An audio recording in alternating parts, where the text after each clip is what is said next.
welcome back to another episode of the Blunt Kings podcast, New Mexico's first bluntest podcast. You know what I'm saying? We're doing numbers again. We're on what is this? August. Shit, man. We on number 88888. It's your boy T.O. I'm here with my boy. It's your boy Omega, man. Keep coming through with that Welcome flavor, to man. Blunt Kings, motherfucker. We Blunt Kings. That's what we doing out here. You know what I'm saying? We're here to be blunt, and just kicking some knowledge with y'all there, man, for sure. Val, nice to see you, my friend. Nice to see you, man. Man, been a wild week. Me and you, we've been hitting and missing. Just kind of crossing paths there. Haven't really had a chance to connect with you this week. Another week of saving the world. You know what I mean? We do it every day, but sometimes we don't have time to kick back and talk during the work hours. So we save all that for the weekend, and especially for Blunt Kings and the Crash Out, we save all the talking and the topics for you guys. Welcome back, episode 8. I'm so happy to be here. A lot of positive response. I want to give a shout out to Raekwon the Chef. Shout out. Boldy James. Salute. Africa Bambaataa. We see ya. Who is the most recent one? It was an important one. Man, I linked in quick there on my eye. And I was like, Cameron. Yeah. Cameron there, yep. It is what it is, Cam. Man, we love recapping this hip hop stuff. We love going down the line of everything month by month, everything that's ever happened from 1985 to 2025 within those months. We're breaking it down. We're on episode 8. Welcome to Blunt Kings. I'm going to say it one more time. Welcome to Blunt Kings, motherfucker. I'm excited to be here today. Really great day. It's a beautiful day in New Mexico. Sunday. Shout out to everybody out there cruising around, doing their thing. Sundays is culture day, if you will, in Albuquerque. Everybody gets downtown and busts out the lowriders and the oldies, or what are they, the bombs? Well, I would say a lot of us there keep it traditional there. You know what I mean? We go to church. We have time for the family. We really break it down there because the week again, too, we really don't have a lot of time to kick it with our fams. Right. You know what I'm saying? And like my man's right here. You know what I mean? I don't get a lot of time to go and do that on a, Monday through Friday, kind of time, especially when we're spread apart the state. You know what I mean? Takes its toll there. Right. But you know what I mean? We just living it up there. It's a beautiful Sunday. Everybody, staying cultured, staying, in tune with their fam, staying in tune to the music. And that's what we're here to do. We're here to kick you up with some old school, information, and as well as keep you up to current events. There. Yeah. So, All right. So shout out to Luna Leaf, and shout out to shout out to Lemonade. We're rolling up some of this golden kiwi, right? Is that what it's called? Yes, sir. Golden kiwi. I want to make sure I always get my strains right. So shout out to Cookies. A Omega, he always likes to stop at Cookies and see what's new. Check it out. I'm a connoisseur, like I said. Yeah. Man. I like Cookies too, but certain strains, like if they come out with something that I like and it has to be something super rare, like that, what was it, the Reaper drop that they just did, that OG was really nice. That one was, yeah. You blazed one of that with me there, you know what I'm saying? And man, it was super heady, just really, really nice, really, really tranquil, as far as breaking it down on the effects there. But, all right. Yo, moving on. Blunt Kings, August through the ages, 1985 to 2025. We're going into a definitive, gritty chronicle of hip-hop's most pivotal Augusts. Uncut and underground included. Real shit. Today, what I did is I added a little bit of underground spice into the mix. Some of the stuff that we actually probably might remember coming out. A lot of our fans that are probably from, the Gallup area, the Grants area, the people that know these groups, they're going to really be excited on who we're going to be talking about tonight. So let's get into it, man. Let's see, pivotal album drops and events from August 1985 to 2025, starting with 1980s. August 27, 1987, Scott LaRock of Boogie Down Productions is tragically killed. Hip-hop's first major public loss. Let's talk about that for a minute. Do you remember that? Scott LaRock there, man. I was about 3 or 4 years old, you know what I'm saying, when that happened. I wasn't, really up to par there. That's KRS-One's homie, right? Yeah, that was what I was gonna say. That's he was the other to the rap duos at that time. You know what I'm saying? Because it was always the DJ and it was always the MC. Yeah, before KRS-One was solo, Boogie Down Productions was KRS-One and Scott LaRock. All day. The tragic loss of him happened in 1987. So rest in peace, Scott LaRock. You will never be forgotten. Always be an icon. Man, you a legend. I definitely got to get a picture know? of him up in the wall in the black and white room for sure. Yeah, that black and white room for sure. But yeah, Scott LaRock there, you know what I mean? That's why he's just really highly spoken of there the whole damn time. Yeah. You know? All right, moving along. August 8th, 1988. N.W.A. drops straight out of Compton. Oh, shit. Gangster rap becomes cultural and a big lightning rod for the hip hop people to come. We're here all to the stay. gangsters to come. You know what I'm We're saying? here to stay. Yeah. N.W.A. I do remember my dad listening to N.W.A. when they came out. I do remember it was like a mixture of that and Too Short going on in the household with some AC/DC, suicidal tendencies. It was a lot of stuff going on at the time. So I didn't really, I got into the Fuck the Police. First time I seen Fuck the Police live wasn't even performed by N.W.A. It was performed by What? It was performed by Bone. You know what I mean? Well, they were doing a tribute. You know what I'm saying? Oh, okay. Like I didn't like when I seen it performed. You know, so when I seen it performed, it was Bone Thugs at the Tingley Coliseum. I believe LL Cool J was the headliner. Okay. Long ass time ago. It was like in the early. Or like 90s. Bomb Number 7 or something like that? Yeah, remember the Bomb concert? Yeah. Hey, if you guys remember the Bomb, 106.3 The Bomb. yeah, if you remember the Bomb concerts and all the ones that they threw at Tingley, commenting below your favorite memories of the Bomb concert series. I went to the first Bomb Number 1 there for sure. Who was the headliner? The headliner was Mac 10. Backyard Boogie just came out. Nasty Boy Click was actually there. Down for yours if you're down for mine. So this must have been before the Bomb. Then I think this was just like an LL Cool J. Yeah, concert, no, you know what I'm this saying? one was old school. Like, Yeah. I remember like New Edition, New Flavor were there, like Bobby Brown and shit. Yeah. Like it was crazy. It was crazy. That's what we're gonna get into right now. The 1990s. You know, August 26, 1993. Eazy-E drops Real Motherfucking G's. What? A direct diss to Dre and Snoop.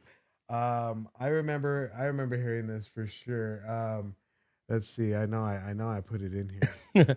Man, I remember watching the Chronic album there where they had Easy on the side. You know what I mean? So it's like, this is that comeback to that Chronic one, yeah. The first time I heard this beat drop, this is not only one of the sickest beats in hip hop, just that knock. You know what I mean? But right when you hear this coming in, you knew it was fucking over for Dre and Snoop at the time. And I'm sorry, Dre and Snoop, but Eazy-E got you. Just the fact that he was a real gangster and That was a comeback. he brought you guys out. You know what I'm saying? He's definitely responsible for you guys coming out. And I mean, the opening line, first off, "Hey, yo, doctor." he's another prop. That was just nuts. I mean, that was insane. You know what I mean? And you know, the MTV days there, that's when we literally saw it. Come on. You know what I mean? We weren't watching no tablet. We weren't fucking on the internet. We were watching television. And these rappers had to diss each other through the music videos, like how rappers would diss each other nowadays through reels and skits and whatever, what have you on the internet. Yeah. Social media stuff. Yep. We had to see the disses in the music videos. So like, you know, the back and forth with Eazy-E and Snoop and Dre was kind of crazy to see at the time. I remember being like, shit, how old was I when this came out? I was like 8 years old. So when this first came out, this was like around the time my brother was born. I was listening to Doggy Style. This came out, and then people are like, my cousin were just like, did you even notice that he was dissing Dre and Snoop? And I was like, I didn't. Let me go back and listen to it. And then you go back and listen to it, and then you see the video come out afterwards with Dre and Snoop dissing Eazy-E, where he's standing on the corner with the sign. And, That was crazy. yeah, There, you know, so. that song was great. Yeah, I think the back and forth from both of them was awesome, but I think Eazy-E definitely won the battle for sure. That one, yeah, that was a bing. Yeah, they can claim that they love Eazy-E all they want. And he had the back with the features too. Yeah. You know what I mean? All the people that were featured on that track actually really, really killed it out too. Because I mean, some of those, you know, memorable songs, I mean, parts of that actual song, I can, you know, from the features, you know what I mean? It's still some a little bit memorable for me there too. And I'm like, Right. you know, I sing out on that other that other Spickers verse. It's the knocked out top. You know what I'm saying? So like, yeah. But shout out to that jam there. I mean, that was just very influential there on keeping consistent with bringing out new music at that time. You know what I'm saying? Yeah. Got that beef going on. Fuck it, let's go hard. Yeah. That's what it was. All right, moving along. August 29th, 1995, Junior Mafia releases Conspiracy, and then this is Notorious B.I.G. This is where he starts to curate Lil' Kim's launch pad of a career, where she becomes solo. She becomes a sex icon. I remember being on the school bus, and dudes would bust out the picture of the poster of Lil' Kim's first album cover. Sorry, there's a fly in here and it's pissing me the fuck off. Yeah, so if you see it on the lens, just give it a shout out. I'm gonna kill it after this episode's over. Freddie the Fly. Yeah, Lil' Kim. I seen the poster on the school bus. Kids were like, "Oh my god, did you see this? She's opening her legs." And it's like, "Yeah, dude, you never seen a fat coochie before, dog? Like, chill, homie."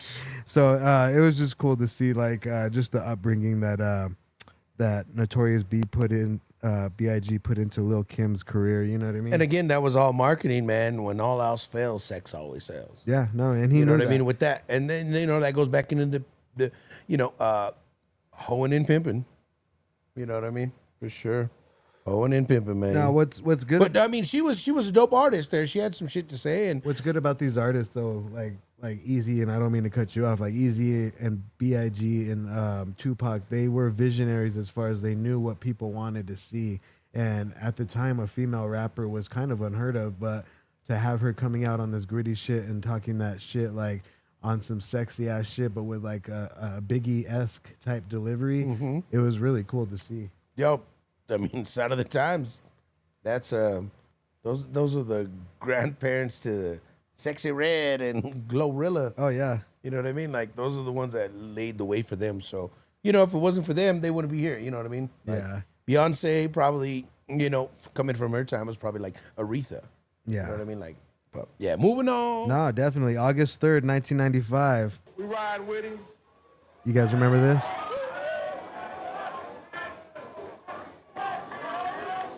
And one other thing I like to say, any artist out there want to be an artist and want to stay a star, don't have to worry about the executive producer trying to be all in the video, all on the record, dancing, come to Death Row. Yeah, shit. August 3rd, 1995, Suge Knight disses Puff Daddy at the Source Awards, triggers East Coast versus West Coast escalation. I remember seeing this live. Do you remember seeing this? I was watching it live. Yeah, I tripped out. I was like, "Oh shit!" I was like, "I didn't even know they had beef, but what's good?" I was like, and like honestly, from the beginning of time of hip hop and me studying hip hop and liking the stuff that I like, I've never, ever liked the fact that Puffy was dancing in all of Biggie's videos and doing all the ad libs and shit. Like, I honestly think all the take that in the like all that shit in the background of all the songs was uncalled for.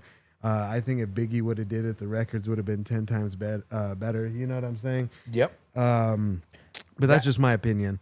That, again, too, I mean, when you really break it down, all the other songs where he doesn't do that are, like, just phenomenal. Yeah, They phenomenal as, a good filet mignon from the steakhouse. You know what I'm Right. saying? But then you go over here and you got, this guy say, hey, yo, throw some sprinkles on it, throw some this and that. Hey, you know what I mean? Like, fucking, don't stop. Well, like, I guess it, like, my point is, it just sounds better when it's coming from the artist. Like, it's weird to have, like, to put your whole verse out and then you have some guy go in and then he's just like, take that. Shadowing over it. Bad You know boy. what I mean? Yeah. What? Or, That's- you know what I mean? yeah. Like, keep vibing or whatever. I don't know. Like, it just sounds weird to me. Like, it throws it off for me as a hip hop listener. I don't know. I'm sad to say it there myself. You know what I mean? Definitely. I still got a lot of that. You know what I mean? Like, I keep it in my memory bank there, but man, I ain't jamming that no more, man. You know, and it's kind of, well, the Biggie there, you know what I'm saying? But once he comes up there and does shit, like how you saying, man, I gotta like fast forward to speed it up. You know what I mean? Because I'm just like, yo, but what do we do? Yeah. You know? No, all right, let's move along. August 27, 1996, Outkast drops ATLians. What? Southern lyricism goes to outer space. That's all we gotta say.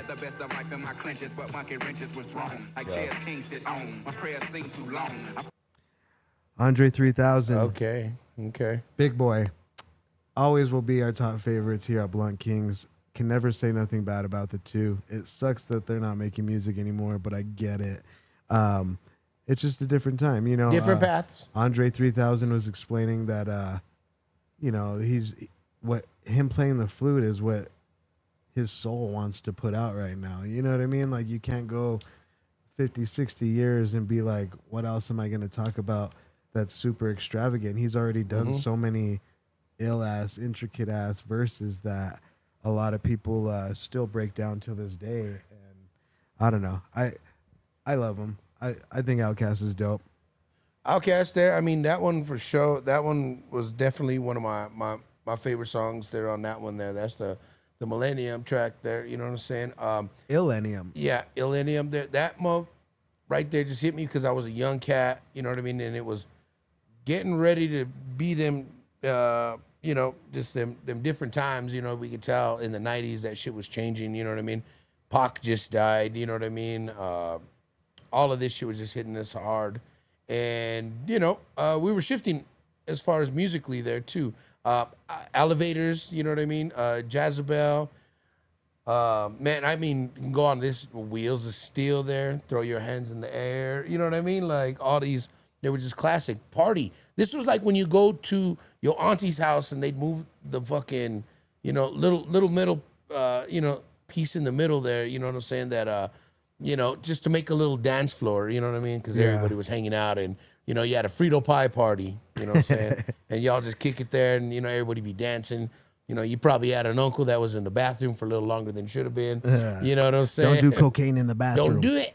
All right. But yeah, classic song there for sure. I mean, I recommend that anybody there, you know, just feel good music. That's one of those albums that you put in the same booklet like we talk about. There's this booklet that if you really want to study hip-hop, ATLians has to be in there. Southern playlist of Cadillac music has to be in there.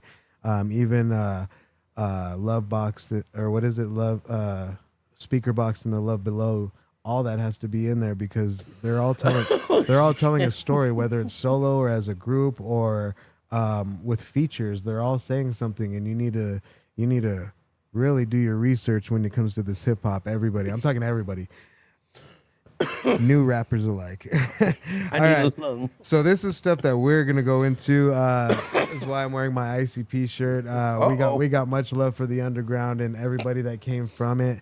And we're gonna get into some of those artists now. 3 of the most pivotal underground artists, I think, that helped shape not only horrorcore but like the way that people move independently. I know that they have taught Tech Nine how to move, even though he gives praise to Master P and what have you. But you know, ICP and Twisted and Isham are these people from Detroit, right?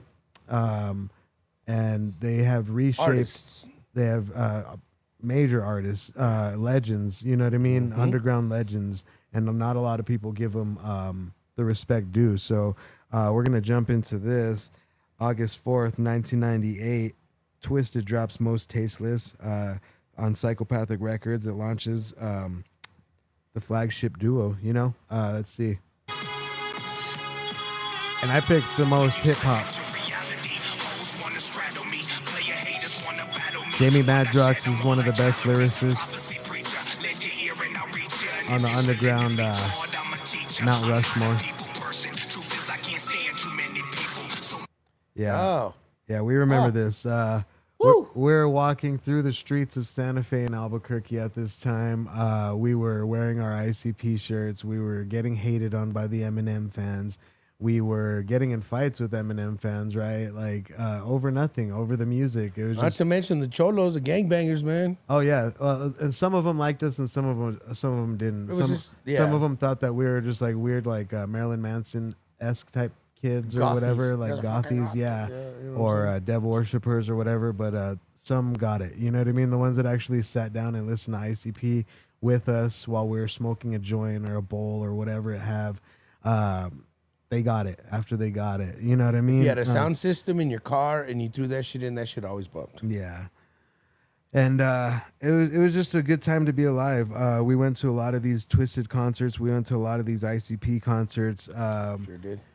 I remember ICP came back recently on the Riddlebox tour, and it was maybe like I want to say like 7 years ago or something like that. Okay. But it was really funny because I was just wearing a black T-shirt, and usually, you know, when we go to the ICP concerts, we go all face painted up. And Yeah. I just went regularly dressed. I had a black T-shirt on, and somehow security let me like just go. I just kept walking, and I went on stage for the last song on Coming Home. What? And I was throwing Fago with ICP. It was like a dream come true. And I you know me, I just go with the flow sometimes where I'm like, oh, I'm just gonna go and see how far this takes me.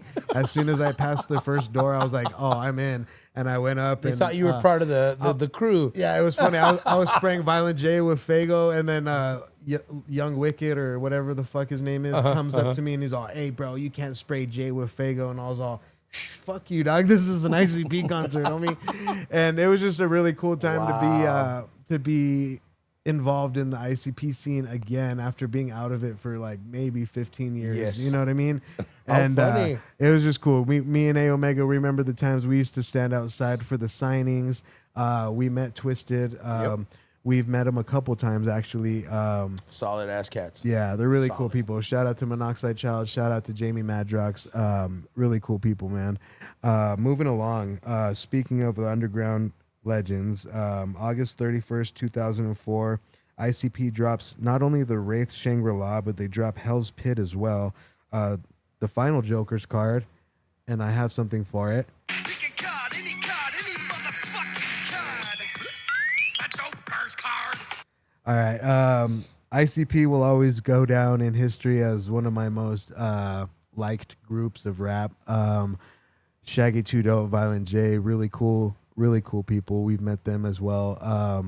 Numerous times. Yeah, they're just a, I don't know, like at the time when we were teenagers, you know, middle school, high school era, we didn't really have a group to call our own, I guess. You know what I mean? Like from New Mexico, I'm trying to say. So like when we found these dudes from Detroit and they were just talking about killing racist people, killing bigots, killing anybody that hated on people or hurt people in malicious ways. That's who Being bullied on, yeah, you know. they were killing bullies. They were killing child molesters in the music. You know what I'm saying? And that was they killed Santa Claus. They killed, you know what I'm saying? Like The they teacher. they killed Mr. Johnson and put his head in a duffel bag. Like, and Mr. Johnson was a rebel flag owning teacher, I Yep. guess. You know what I'm saying? So like this. Like this misinterpretation Mr. of Johnson is out today with a cold. there's a misinterpretation, right? That ICP is like this demonic, evil group that like paints their face like clowns and tells all their fans to beat everybody up or to murder everybody is not true. All their anger is aimed at a certain group of people that we would also aim our anger at those same people. So it was fun to hear all that shit on wax. Do you agree? Man, that my parents are still confused. That's all I gotta say there. I remember As far as we did it there, I mean, my dad would come in sometimes to my room. What the hell? My mom would come in and be like, "You gotta be kidding me, son. You should have better taste." I said, "Well, you know, I'm figuring it out." You know what I mean? And it had nothing to do about like their lyrical ability.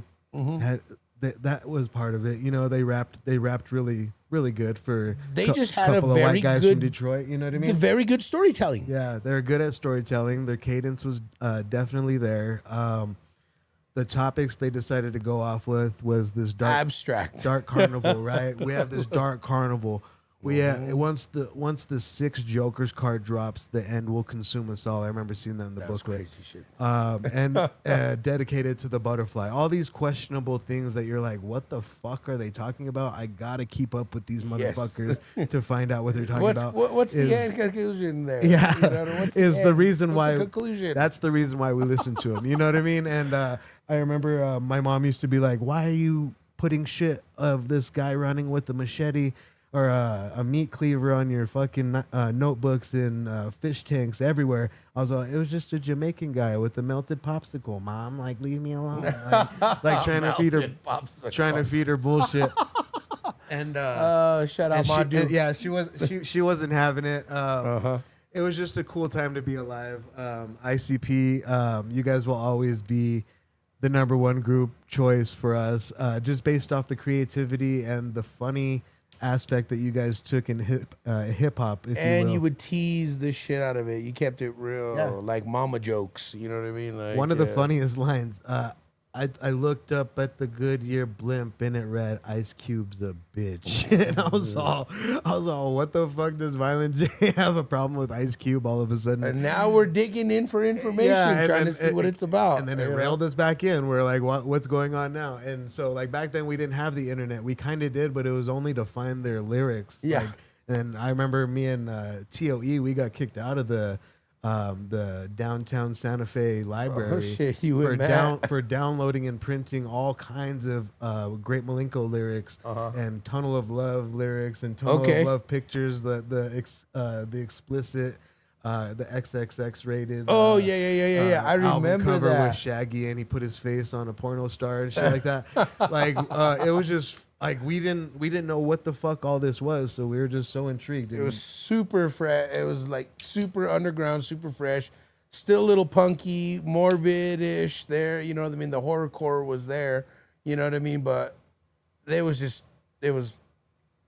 crazy. yeah. And I would say We dug it. We were rebels. We were outlaws. With we were, all honesty, I'll definitely we wanted to go say against our parents. We were after outlaws and rebels. after these two albums dropped, we kind of stopped listening to ICP because the creativity to us wasn't there anymore after Hell's Pit dropped. Yeah. Like after the Wraith and homies, you know what I'm saying? And that's what it was like. We just kind of like, all right, this is the end of it. And what was cool about it, right, is they used this dark, and I think I have a minute to say this. They used this dark image of the Dark Carnival to attract all these people to be like, oh yes, murder, murder, murder, kill, kill, kill. But then at the end, the Wraith, Shangri-La, they say the carnival is God and may all juggalos find you. So what they try to do is they let all of their fans in and help them find God at the end. So that was kind of cool and a left curveball. They flipped the script on everybody there. All right. We got you. So we're coming up to our break. We'll be back after this break right now, and we're going to get into some more topics, more ages, more down the line, mainstream and underground. All day there. Go get your blood. Stay tuned. Roll it up. All right, and we're back. August 2006, The Roots dropped Game Theory, post J Dilla, Raw and Political. I love The Roots. Like we said, we always talk about Black Thought, and he's going to come up here a little bit. Not come on the show, but he's going to come up again on the list of things. That would be fresh. Yeah, that'd be dope. Definitely, Black Thought, if you see this, we definitely need you to come on, and I want to show everybody in the rap world more of how dope you are. You know what I mean? Call it the tiny house concert. So yeah, moving on. August 28th, 2007, Aesop Rock releases None Shall Pass. These are peak abstract lyricism from the artist. I really do like Aesop Rock. One thing I can say about him is his live show. If you do get a chance to see Aesop Rock live in concert, it's going to be one of the best concerts you're ever going to see as far as hip hop. He's one of the best rappers that can do it without the lyrics behind him. And he puts on a real good show for sure. He, to me, there is one of these staples at the time there that we needed for underground lyricism. Yeah. You know, they created a genre of cats there that, you know, were just really, really beastly there with what they were doing at that time, which hence led to a lot of these battle rappers. You know what I mean? If you really listen to them, it's almost like spoken word crossed with poetry, crossed with rap battle approach. No, yeah. Shout out to like UBR, like people from New Mexico and KOTD, right?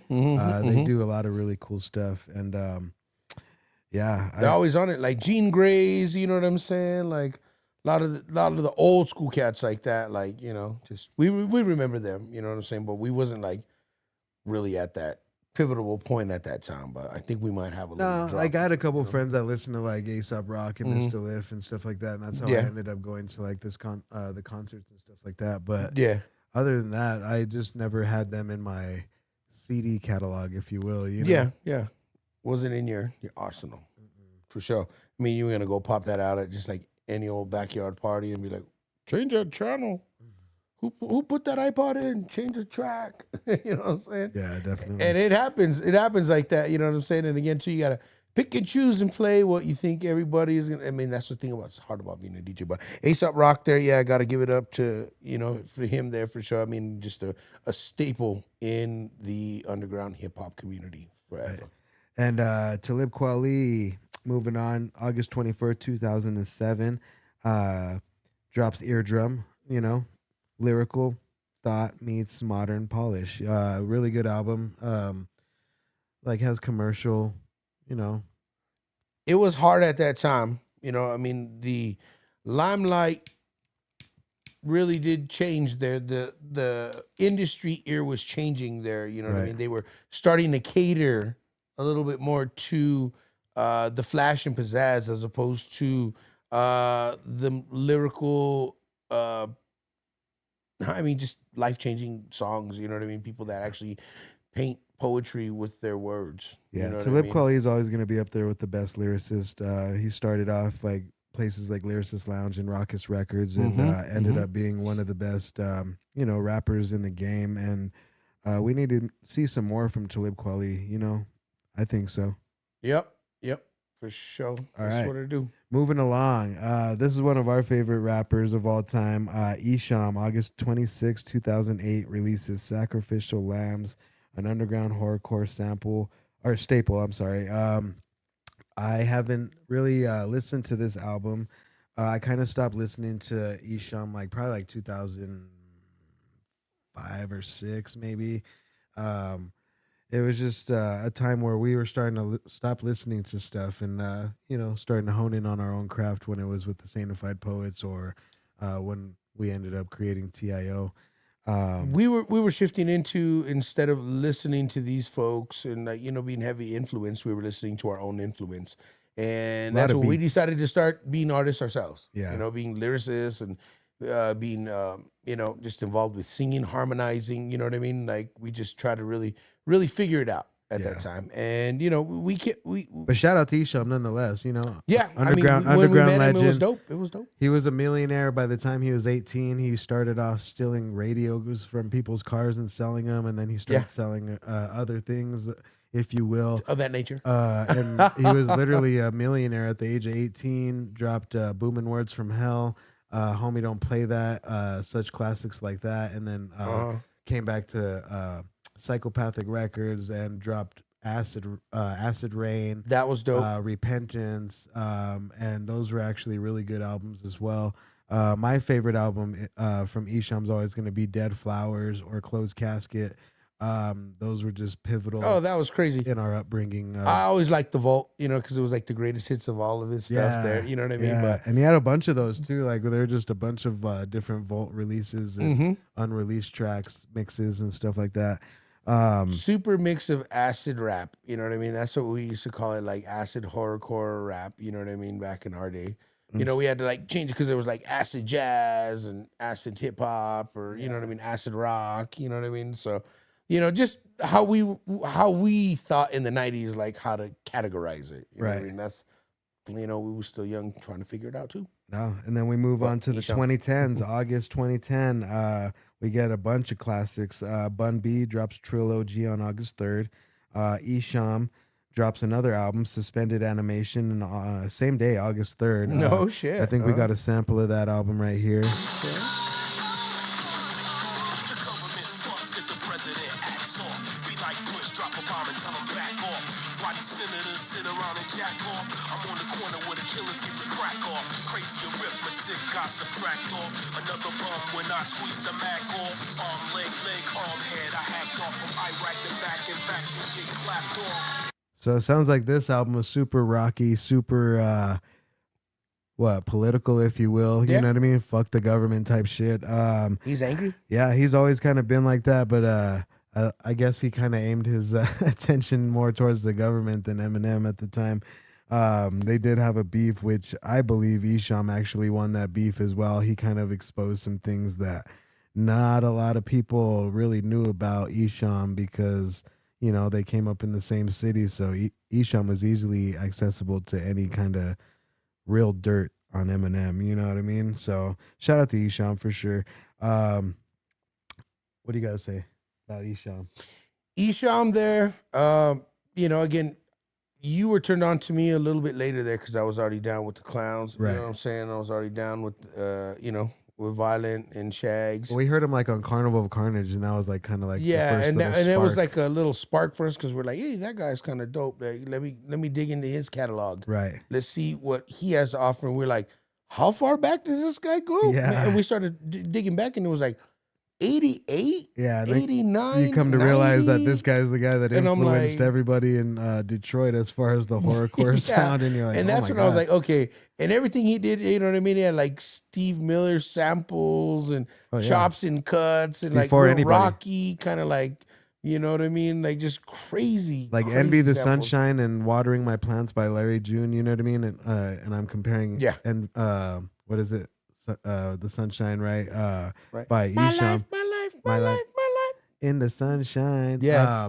It's just crazy to see how many people flip that sample and how many different ways it goes. You know what I'm saying? And it can come from a horrorcore artist like Isham, or it can come from a Larry June. positive Larry June Yeah, artist. You know what I mean? It's crazy. And that's what I always liked about Isham there. I mean, with his beat selection there, he was pretty versatile. He kind of dipped into every kind of sound that he could to make a good rap beat or find a good hook or Even a like good sample. Euro tech, And yes, techno type yes. shit. He would even dabble in. And Well, that's Detroit, baby. Motown. fun fact about dog. You know what Isham, I'm he saying? makes all of his beats, by the way. So that's pretty cool. Man, he come from the town where it go down. That's the Motown, dude. All right, moving along. Freddie Gibbs on August 3rd, same day in 2010.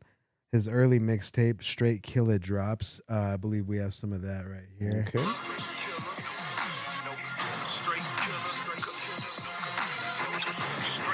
And you brought up a good point before the show.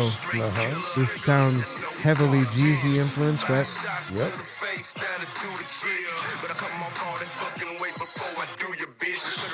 Yeah. Shout out to Freddie Gibbs, really good, good lyricist. He did come up under the likes of Young Jeezy, right? We were talking about that on another show. I don't Yo, know. pass me that torch, cuz. Oh, I got you, man. My blood went down, dog. Thank you, man. all right. Pass you the torch. That's I what have brothers no do. problem- Pass you the torch. No problem passing the torch. Moving along, August 2011. All right, Jay-Z and Kanye West dropped the iconic album "Watch the Throne." Really good stuff. Platinum Titan that debuted at #1. Reshape mainstream rap's opulence aesthetic, if you will. After that, Ace Hood dropped "Blood, Sweat, and Tears" on August 9th. The Game drops the Red album on August 19th. I'm going to stop right there at The Game and Ace Hood. Ace Hood, really good rapper. I wish we would see more of him. I've heard some of his most recent stuff. It's real positive and it's real uplifting rather than super hardcore drug dealer kill you type shit. You know what I mean? That's that Florida, man. That's that Gator like, man. Yeah. You know what I'm saying? Like, And then The Game, the Red album, that was a good album, honestly. One of his blockbuster West Coast hits. Debuted at #1 alongside these albums from Swollen Members, Royce da 5'9", and more during the early mid-August of 2011. I really didn't get down with that Game. You know what I mean? I think I like two or three songs the a Game lot. that, but at like, that time too. Like after Yeah. the Devil's the Doctor's Advocate. he lost his pizzazz. You know a what little I'm bit. saying? He just kind of, he was getting better on features and shit. And that's what's kind of like sucky about it. You know what I mean? Because he looked like he had some longevity in him there, and he just kind of, And then these allegations of saying, "Oh, I think I'm better than Eminem." Like, Yeah, I don't know. Damn Like a well. lot of people shoot themselves in the foot, and it's cool because we could say whatever we want here without shooting ourselves in the foot because we're not tied into that world. So that's why we basically say whatever we want bluntly and how we say it because it's a Blood Kings, baby. we're fans of hip hop and historians of hip hop. We cannot It would be a disservice for us to not tell you how we really feel when all this stuff was coming out. Don't get us wrong there. We bought your fucking CDs, MP3s. We Oh, yeah. downloaded all your No, shit. we definitely did. And, now we're just trying to get some feedback. And, you know what I'm saying? We're just trying to give back. But anyway, we moving along. Yeah, August 2012, ICP sues FBI over Juggalo gang classification. What? Historic First Amendment lawsuit. Sued the FBI? Yeah, well, the FBI, they're like, I guess they pulled over these guys in some small ass town, and they were all in the car. They all had ICP shirts on, and I think they all had guns or something like that. So then automatically, that city classified the Juggalos as, and I hope I'm getting the story right. I could be just super blunted, but they classified them as a gang. And then what happened is that small town started getting extra funding because they had now had a gang activity going on in their city. So then other cities started following suit, right? Like, oh, we have Juggalos too. Let's get some extra funding for our city. Wow. Oh, we got Juggalos. Let's get some extra funding for our city too. And it just started this big this big old shit storm of the Juggalos now becoming part of a gang, and us being like the early Juggalos, even before like all that shit. A lot of like people started becoming fans of ICP. It's all good. It'll still get the audio. We were attracted to the whole dark aspect of it. As long as this is going, we're good. Yeah. Yeah, that one's good. So we're attracted to like the dark aspect of it and like the stuff that they were talking about, right? But then, and it was such at an early age. But then as it progressed, I think a lot of people misinterpreted their message for something more violent and something more chaotic and destructive, if you will, and started causing a lot of craziness around their cities and doing these things. We were part of it happened here. You know what I mean? It happened here. We had a couple of fights with groups of Eminem fans, and it was basically all off of just the fact that one of us had an ICP shirt and one of them had their hair bleached blonde for the real Slim Shady type era. You know what I'm saying? Yep. And it was just as simple as that. And then same with when these rappers were seeing each other in public. Like I guess Eminem had pulled out a gun on one of ICP's bodyguards or brothers, I think it was. I think he pulled it out on Jump Steady or whatever.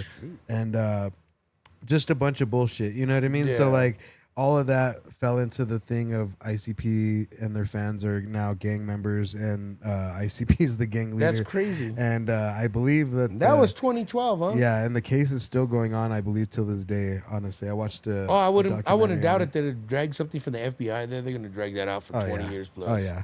All right, let's move along. ASAP Ferg, Trap Lord, and Earl Sweatshirt's Doris. They both drop on August 20th. Major debut albums that define gritty lyrical underground meets mainstream era. Also, that same month was Big Sean's Hall of Fame, Juicy J, Stay Trippy, Goody Mob, Age Against the Machine. I think we have one of those Goody Mob ones.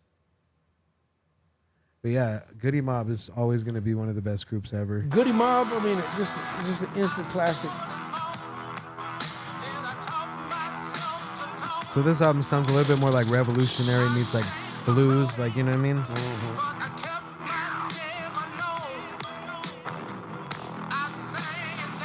Well, this is when he was really getting his Gnarls Barkley Day stuff on. You know what I mean? This is when him and Gnarls are like, think I'm crazy.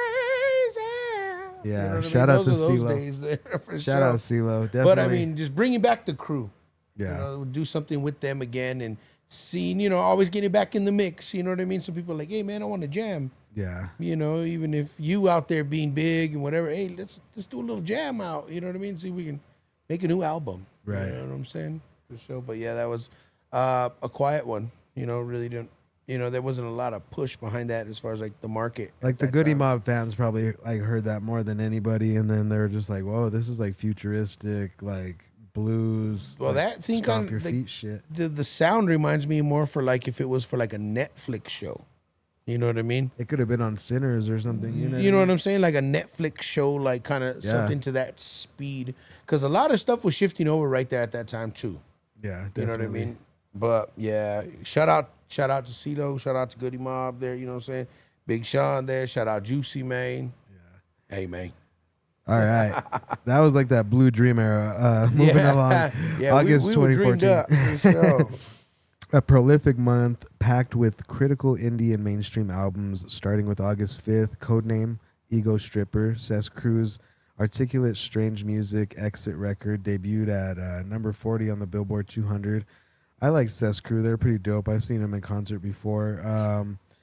August 12th, Directors of Photography from Dilated Peoples come back. They're at the top 50 debut, praised for alchemy of classic of new school hip hop. Dilated Peoples is always gonna be one of my favorite rap hip hop groups for sure. Dilated there, seen them in concert there. They never let down. They're always so swaggy. You know what I'm saying? Just with everything they do, you know what I mean? They on it with the old school approach. You know what I mean? They come in, they know how to execute. They're masters of their craft. They know how to hone in the crowd. You know what I mean? They know how to keep your attention. Shout out to Evidence, man. He just dropped a new song too, with, produced by Alchemist. It's super dope. Saw that one at the coffee shop there. Yes, sir. Oh, yeah. Posted up. You know me, baby. Hey. All right, moving along. Dark Horse, Twister returns with high-speed flows and polished production. The Water from Mick Jenkins. Let's see. DJ Mustard drops 10 Summers Worldwide. Wiz Khalifa drops Black Hollywood. Static Selecta, What Goes Around. Yeah, you and Static Selecta, you fucker. I had a funny story. Static Selecta, shout out Static Selecta. This is A Omega's one of his favorite. He's a DJ, right? DJ producer. He. I had to tell A Omega one time that we were opening up for Static Selecta just to get him to come with us to. It was in Colorado, right? I was all, bro, you got to come with us. We're opening up for Project Pat, which we were. We were opening up for Project Pat for sure, but it was Static Jensen, right? That was promoting the shit, and I was all, dude, Static Selecta's gonna be there, and we got A Omega to come with us to be on stage with us for opening up for Project Pat at the Roxy downtown Denver. Wow. And I remember him saying, well, when the fuck is Static Selecta going to be here? And I was like, no, not Static Selecta. I was all Static Jensen, dog. Man. I was like, I think I said it wrong. And I was like, nah, I knew I told him the wrong thing on purpose just to get him there for sure. He got me, man. Gullible ass. But you like Static Selecta, so do I. Static Selecta always been dope, man. Brought out a lot of cats there. You know what I mean? I love the terminology, everything he does with them. The whole trill movement that he does with Static Selecta there, and then Bun B, you know what I mean? Still Static Trill. Something, man. Both those albums, just crazy mix of East and, it's like we all forget that DJ Premier's from Houston. Yeah. You know what I'm saying? But anyway, yeah, shout out Static Selecta. Shout out Anthony for that one there for sure. That was lovely. All right, moving along. ASAP Mob. They dropped LORD, the originally EP concept from Janae Aiko, Sold Out, and Souls of Mischief, and Adrian Young. Those are just other albums that dropped along that line. And then we move to the 2020s, right? August 13, 2021. Ka releases Martyr's Reward. August 13th, 2021. Boldy James and the Alchemist drop Bo Jackson. Shout out to Boldy James and Alchemist. We love you guys. Salute y'all. August 12th, Black Thought and Danger Mouse drop this. Where is it? Where is the thing that I got from this? That's the Let's see.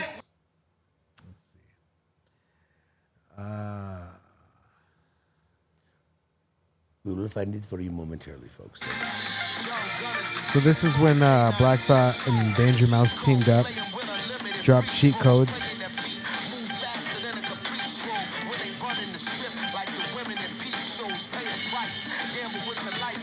And that's what I meant by Black Thought was gonna pop back up later. Like that. Yeah. That's some jazzy ass shit right there. You know what I'm saying? Dope ass album. That.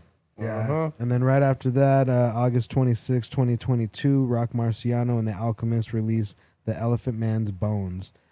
Grimy, luxurious hip hop. And then now we move to August 2025. Today, this month. That's what it is. Freddie Gibbs drops Alfredo. Another classic album from Freddie Gibbs. The reason why I wanted to play him again is because I wanted to show the difference. Remember, we heard him earlier in the show and like the sound that he had. Yeah. This is what he sounds like now.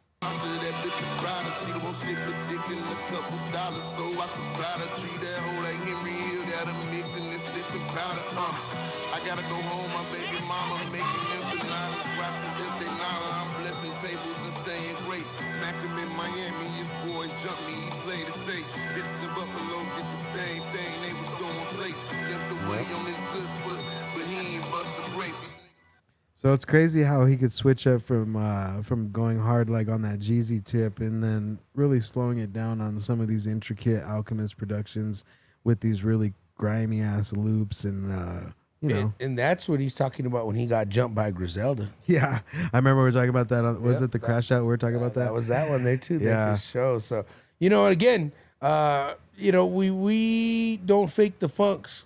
Some of these artists there, they like to, gaslight to do shit. You know what I mean? But real artists will paint a story with their everyday encounters. And I'll say this again: we can tell who's actually real and who's about it by how they rap and how they say things. We've been listening for far too long, my friends. Yeah, we could tell the real from the fake with just one listen, And then that moves us along to the Suicide Boys. They just dropped another album this month, just 2 days ago. It was kind of crazy. I was listening to it this morning to give it a listen, and they have a song on there called Napoleon, right? And it's really like it's this bouncy kind of club track. Watch, I'm gonna show you. What? I got that hit in my system. Somebody about to be my victim. I was tripping out. I was like, did this switch? Like when I was listening to it, and then when it did this, I knew it was a Suicide Boys song. When it did this. Black, white, yellow, brown, or pink. She walk around like a pussy don't stink.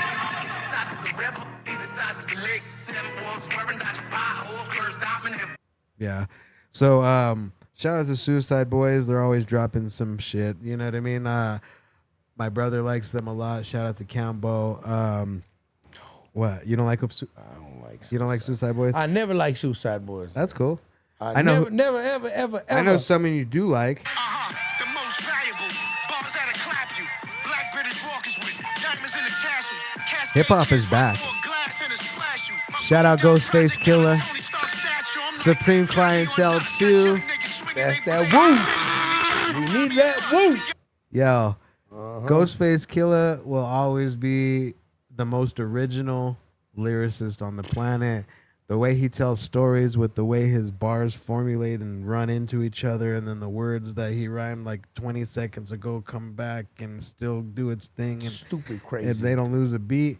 Stupid crazy. That's why we love hip hop, and Ghostface Killer is one of those reasons. I love it.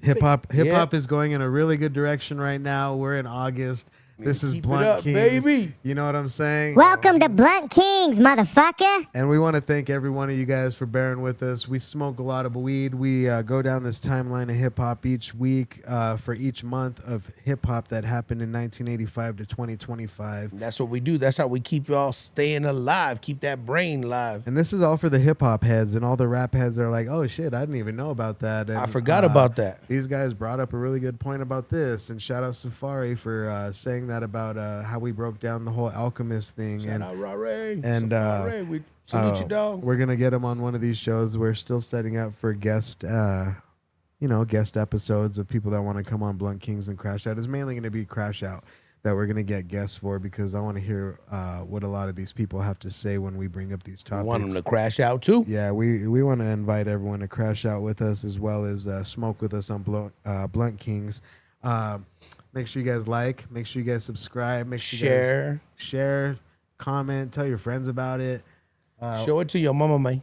Yeah, show honestly, it to your papa. Blunt Kings is something you could show to your uncle, your dad, your mom that grew up listening to hip hop, your older brother, your uncle, even your younger brother and your younger sister, because they're gonna know about some of these younger names that we bring up in some of these episodes to come. You know what I'm saying? So it's still relevant. Now that we're caught up in August, September's next, and we're not going to drop until September. So that gives us a whole couple weeks to formulate these episodes now that we're caught up.